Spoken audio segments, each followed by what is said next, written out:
at the end of days. The first sign shall appear in the heavens. Justice shall fall upon the world of men. The armies of light and shadow will clash across the fields of eternity.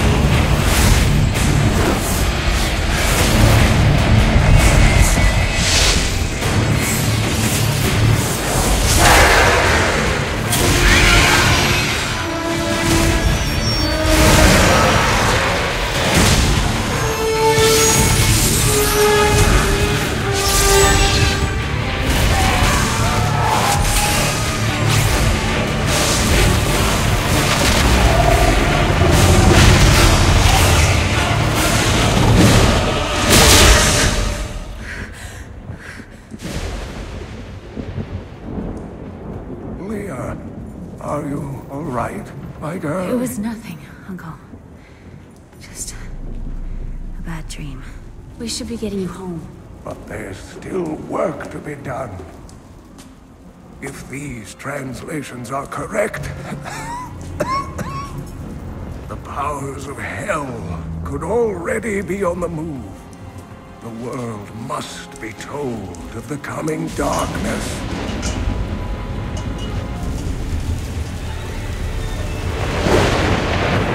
You do believe me, don't you, Leah?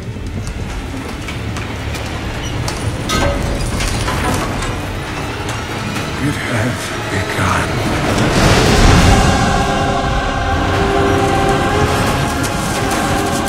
Leave it, Uncle! It's not important!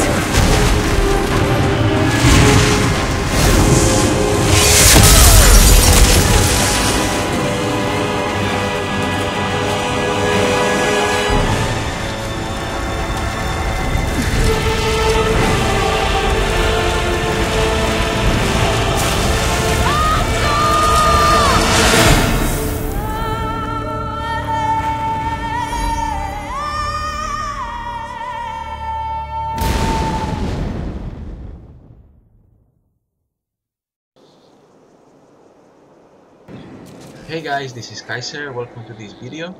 I bought Diablo a few weeks ago and I have to say that this game is amazing. Diablo is that kind of game that no matter what, any true gamer needs to play. And I've been looking forward for playing it since it first came for PC in 2012, but I never got the chance, and then was this summer, in August, when it was released for PS4, and I felt it was the perfect moment for buying it.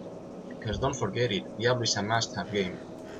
It is actually running at a 1080p resolution and a constant 60 FPS rate, and well, even though no one would ever accuse Diablo of being a graphical powerhouse, truth must be told, it looks great on the PS4. One of the things I like the most is how you can control your character. Unlike the PC version where you need to use your mouse for moving, like clicking all over the screen, here on PS you control your character with the gamepad joystick, and it really feels very fluid and natural. Then we have more differences with the PC version of Diablo, like the social aspect of the game.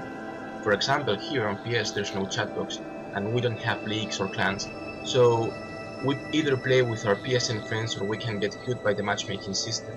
So you guys really need to get a headset because you will need to speak. Also, and exclusively for PS4, we have the Nemesis system. This is a really cool thing because the system sends a Nemesis monster into our friends' games, and if they get killed, the Nemesis grows stronger and then moves to another game from the victim's friend list. And when finally the Nemesis is killed, you and your friends will get some cool rewards. And now let's get started and create a new character. We can choose between 6 different classes. First we have the Barbarian, which is a melee character, and his main attribute is strength. You can use them as heavy damagers, or you can use a more tanky build, so it's up to you and also up to the type of content you are playing. Next we have the Crusaders, which is a new class from the Reaper of Souls expansion pack, and like Barbarians they have strength as primary attribute.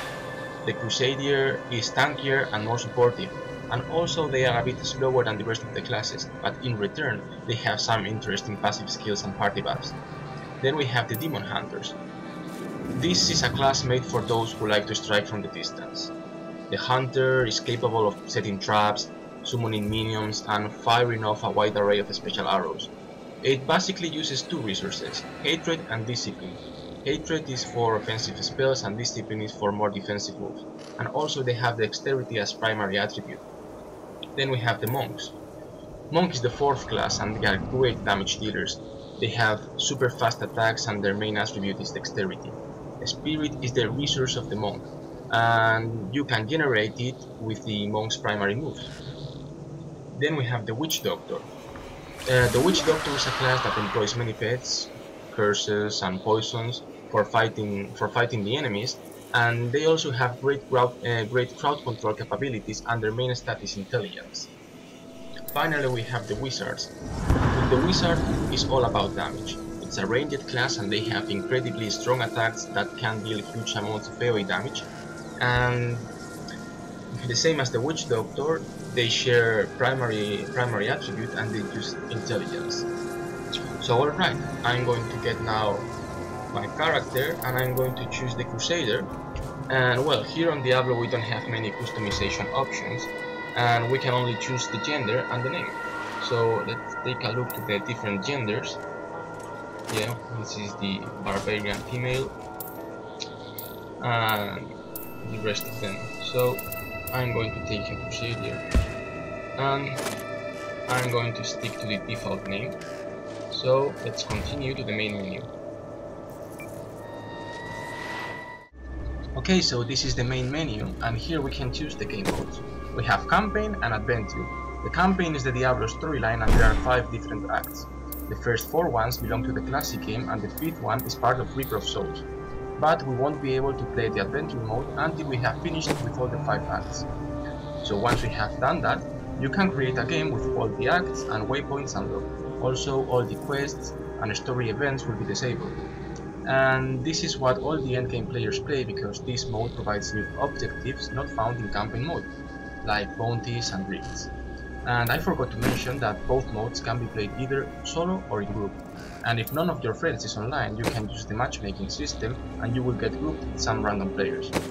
Alright, so we are getting close to the end of the first episode and I'm going to start the campaign mode alone. And well, you can choose the difficulty level, but there's no point of playing the storyline in high difficulty because the goal is to get up to level 70 as soon as possible, and all those items you may get during the leveling process will be useless in the future because you will replace them with way better items once you start playing the adventure mode. So, well, this is all. The next episode will be Act 1, so don't miss it, and please don't forget to subscribe, leave a comment and like the video. See you soon!